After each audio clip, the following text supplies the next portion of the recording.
নমস্কার। কেকেআর ডাগআউটের নতুন একটি এপিসোডে আপনাদের সকলকে স্বাগত। প্রথমবার এই সিজনে কেকেআর ডাগআউট করতে বসে আমি একটু খুশি মনে আছি আর কি। তার কারণ আজকের ম্যাচটা স্প্লেন্ডেড পারফরমেন্স করেছে Kolkata night Riders team.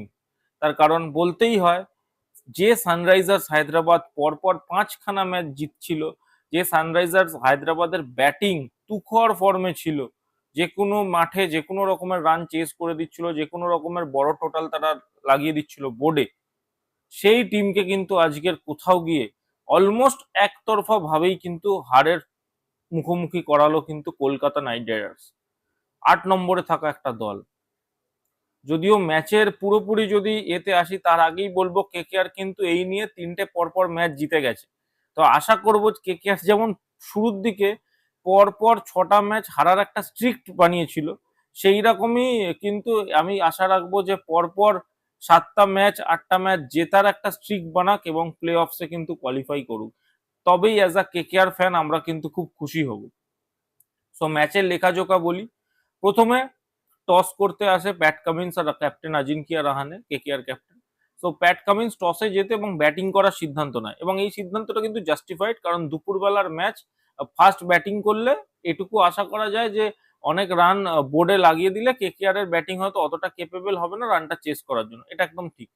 But KKR যখন টস আজিঙ্কিয়া রাহানেকে যখন জিজ্ঞাসা করে যে তোমরা কি করতে চাও, আজিঙ্কিয়া রাহানে বলে আমরাও ব্যাটিংই চাইছিলাম, বাট তখন টিম চেঞ্জেসটা নিয়ে মেন ইস্যুটা হয়। টিম চেঞ্জেস জিজ্ঞাসা করে, তো টিম চেঞ্জেসে রাহানে কিন্তু বলে স্ট্রেট যে আমরা ফিন অ্যালেনকে এনেছি in place of Tim Seifert, আর মনীষ পান্ডেকে এনেছি রমনদীপ সিং এর জায়গায়। তো এই একটা চেঞ্জেস কিন্তু বলে। তো এইখানে কিন্তু তখনই প্রশ্নটা ওঠে যে কলকাতা নাইট রাইডার্স ম্যানেজমেন্ট করছিলটা কি, ওয়াই মনীষ পান্ডে, কারণ মনীষ পান্ডে কোনো ফিনিশার নয়। আর ফিনিশারের রোলে যদি মনীষ পান্ডেকে খেলানো হয়, আমি জানি না মনীষ পান্ডে কতটা ইম্প্যাক্ট ক্রিয়েট করতে পারবে। মনীষ পান্ডে একদমই মানে রমনদীপ সিং যে জায়গায় খেলে 7 নম্বরে, হিটার হিটিং এবিলিটি আছে, তার হিটিং করার মতো একটা নিয়ে খেলে। তো সেই এবিলিটি কিন্তু মনীষ পান্ডে নেই। মনীষ পান্ডে একটা টপ অর্ডারের ব্যাটসম্যান, তাকে আপনি 8 নম্বরে কি জন্য খেলাচ্ছেন আমি জানি না। এটা কি চয়েস হচ্ছে, মানে গড নোস। এই চয়েসটা নিয়ে আমি মানে কোনো কথা, মানে ওই 8 নম্বরে 7 নম্বরে ওখানে অনুকূল রয় অনেক ভালো ব্যাটিং করতে পারবে। তা সেই জায়গায় নতুন করে মনীষ পান্ডের মতো ব্যাটসম্যানকে নামিয়ে খেলাবার কোনো আমি আমি কারণ দেখছি না। এই গেল ফার্স্ট।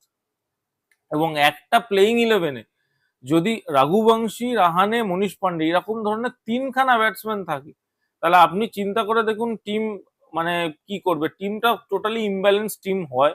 বাট খেলা যখন শুরু হয় তখন কিন্তু অভিষেক শর্মা এবং ট্রাভিস হেড হিটিং শুরু করে একদম প্রথম ওভার থেকে। যদিও আজকে একটা চেঞ্জেস আনে, প্রথমে অফ স্পিনার দিয়েই স্টার্টিং করে, সুনীল নারিনকে দিয়ে স্টার্টিং করানো হয়।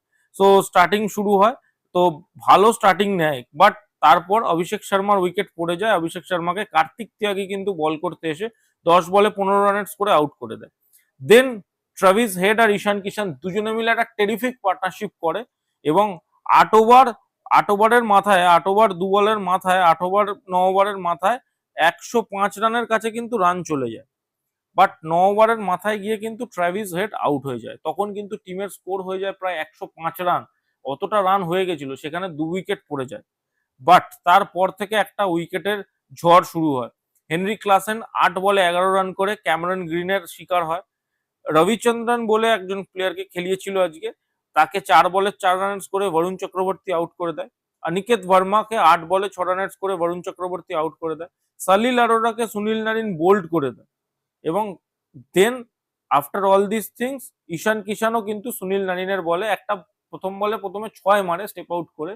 সুনীল নারিনের একদম স্পেলের লাস্টের দিকে প্রথম বলটা স্টেপ আউট করে 6 মারে, এবং দ্বিতীয় বলে কিন্তু আউট, মানে লাস্টের দুটো বলের কথা আমি বলছি, লাস্ট দুটো বল তার স্পেলে আউট হয়ে যায়। এবং তারপর কিন্তু প্যাট কামিন্স, কুমার, হর্ষল প্যাটেল কিন্তু কোনোভাবে একটু একটু করে রান করে একদমই সামান্য, এবং সানরাইজার্স হায়দ্রাবাদ 165 রানে কিন্তু অল আউট হয়ে যায়। একটা ওভার পুরো বাকি থাকে।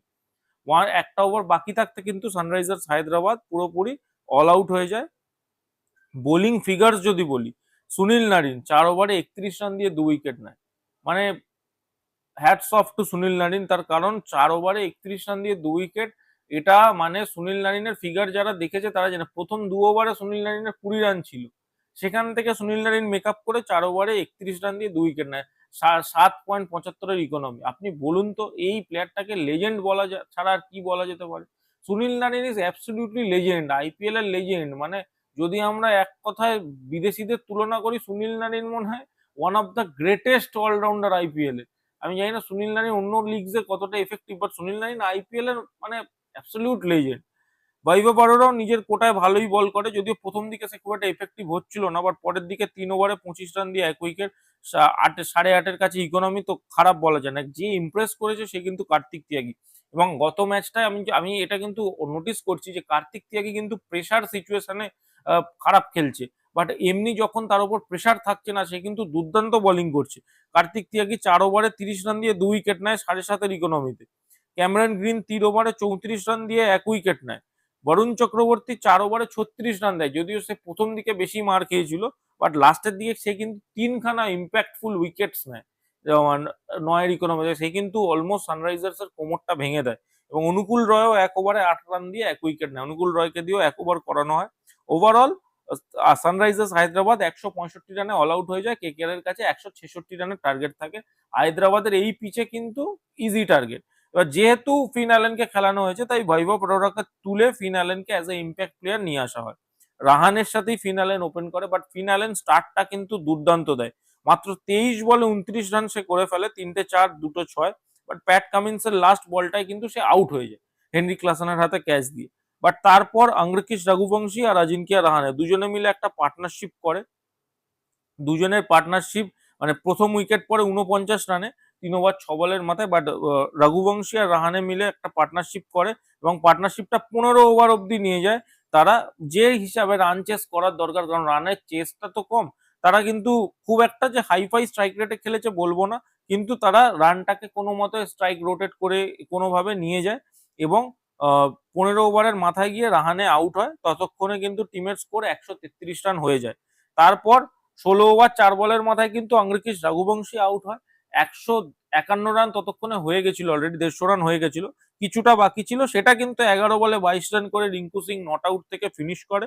এবং কলকাতা নাইট রাইডার্স 10 বল বাকি থাকতেই 7 উইকেটে কিন্তু জয়লাভ করে। এবং এই জয়টা কিন্তু কলকাতা নাইট রাইডার্সের ক্যাম্পকে বেশ বুস্ট আপ করবে, তার কারণ এই জয়টা শুধুমাত্র জয় নয়, এটা একটা থার্ড কনসিকিউটিভ জয় এই সিজনে। এবং তার থেকেও বড় কথা, রিঙ্কু সিং নট আউট থেকে খুব মানে ভালো পজিশনে এই ম্যাচটা কিন্তু জেতে, কোনো রকম মানে কনসার্ন হয় না যে কেকেআর ম্যাচটা হারতে পারে। আর তার থেকেও বড় বিষয় যেটা, সেটা হলো কেকেআর এর ম্যানেজমেন্ট কিন্তু ধীরে ধীরে যে মানে ব্যাকিং করা শুরু করছে প্লেয়ারদের, তারা কিন্তু ভালো ফর্মে আসতে শুরু করেছে। বাট দুটো তিনটে কোয়েশ্চেন কিন্তু রয়ে যাচ্ছে। রমনদীপ সিং এর জায়গায় কি আদৌ এফেক্টিভ হবে মনীষ পান্ডে? এইটা কিন্তু কলকাতা নাইট রাইডার্সকে এটা দেখতে হবে যে মনীষ পান্ডে কি ওই জায়গাটা মানে এফেক্টিভ হবে, আদৌ এফেক্টিভ হবে। আর দ্বিতীয় কথা, 4টে বিদেশি কলকাতা নাইট রাইডার্স মানে প্রত্যেকটা আইপিএল এর টিমে 4টে বিদেশি খেলানো হয়, এখানে বিদেশি চয়েসটা কি করবে সেটাই দেখা। মনীষ পান্ডে, আমি বারবার বলছি, Sunil Narine as a batsman তাকে কিন্তু ইউটিলাইজ করতে পারছে না। তো আমি আগের ভিডিওগুলো থেকেও বলে যাচ্ছি যে সুনীল নারিনকে যদি আমরা অ্যাজ আ ওপেনার হিসাবে খেলাই, তাহলে আমার মনীষ পান্ডেকে দরকার, আমি সুনীল নারিনকে অ্যাজ আ ওপেনার খেলাই, যদি ফিনালেনকে যদি না খেলাই বা টিম সাইফারকে না খেলাই, তাহলে আমি কিন্তু মাতিসা পাতিরানাকে খেলাতে পারবো অ্যাজ আ বোলার। এই জিনিসটা কিন্তু বুঝতে হবে। আজকের ম্যাচ ফার্স্ট বোলিং করেছে ঠিক আছে, বাট গত ম্যাচে আমরা দেখেছি কেকেআর এর দুটো বোলার কিন্তু ফার্স্ট বোলার কিন্তু ইনএক্সপিরিয়েন্স বোলার, তারা কিন্তু যে কোনো ভাবে যে কোনো জায়গায় কোলাপস করে যেতে পারে। যদি কোলাপস করে যায় সেক্ষেত্রে কিন্তু জেতা ম্যাচও হেরে যেতে পারে কলকাতা। তো এই জায়গাটা নজর রেখে মনীষ পান্ডের উপর আমার কোনো খুব মানে মনীষ পান্ডেকে যে পজিশনটার জন্য খেলানো হচ্ছে না, সেই পজিশনটা মনীষ পান্ডের নয়। মনীষ পান্ডে টপ অর্ডারের ব্যাটসম্যান, তাকে কখনো 7-8 নম্বরে খেলানো যাবে না। এবার আনক্যাপ প্লেয়ার তেজস্বী দাইয়া বলে একটা আনক্যাপ প্লেয়ার আছে কেকেআর এর কাছে, তাকে ট্রাই করতে পারে। সব টিম তো আনক্যাপ প্লেয়ারদের ট্রাই করছে, তো কলকাতা তাকে ট্রাই করতে পারে যদি লোয়ার অর্ডারেই খেলাতে হয়। আর মানে যেহেতু ব্যাটিং অপশনস অনেক আছে, আমি জানি না মাতিসা পাতিরানাকে কোনোভাবে যদি অ্যাডিশন করানো যায় তাহলে বেটার হয়, তবে সেটা কিন্তু কোনোভাবেই রোবমান পাওয়ালের জায়গায় হলে হবে না। আর রোবমান পাওয়াল কিন্তু টিমের একটা স্তম্ভ। আজকেরও যে ক্যাচটা নিয়েছে রোবমান পাওয়াল, দুর্দান্ত ক্যাচ ছিল। মানে যে এফর্ট দিয়ে সে ক্যাচটা নিয়েছে, ওই ক্যাচটা কিন্তু দুর্দান্ত ছিল। সো যতই হোক আজকের কলকাতা নাইট রাইডার্স হ্যান্ডসামলি জিতেছে। পরের ম্যাচটার জন্য অবশ্যই আমরা তাকিয়ে থাকবো কলকাতা নাইট রাইডার্সের এই জয়ের ধারা যদি বজায় থাকতে পারে এবং এরপর যে কটা ম্যাচ আছে সব কটা যদি কলকাতা জয় লাভ করতে পারে তাহলে কিন্তু প্লে অফসের একটা চান্স হলেও হতে পারে। ওভারঅল আপনাদের ভিডিওটা কেমন লাগলো ডেফিনেটলি কমেন্ট করে জানান। কেকেআর এর জয় সম্বন্ধে আপনাদের কি মতামত সেটাও কমেন্ট করে জানাবেন। ভিডিওটা ভালো লাগলে লাইক করে দিন, শেয়ার করে দিন এবং চ্যানেলে নতুন হয়ে থাকলে কিন্তু ডেফিনেটলি চ্যানেলটাকে সাবস্ক্রাইব করে দিয়ে যেতে ভুলবেন না। এই বলে আমি ভিডিওটা শেষ করছি। Thank you.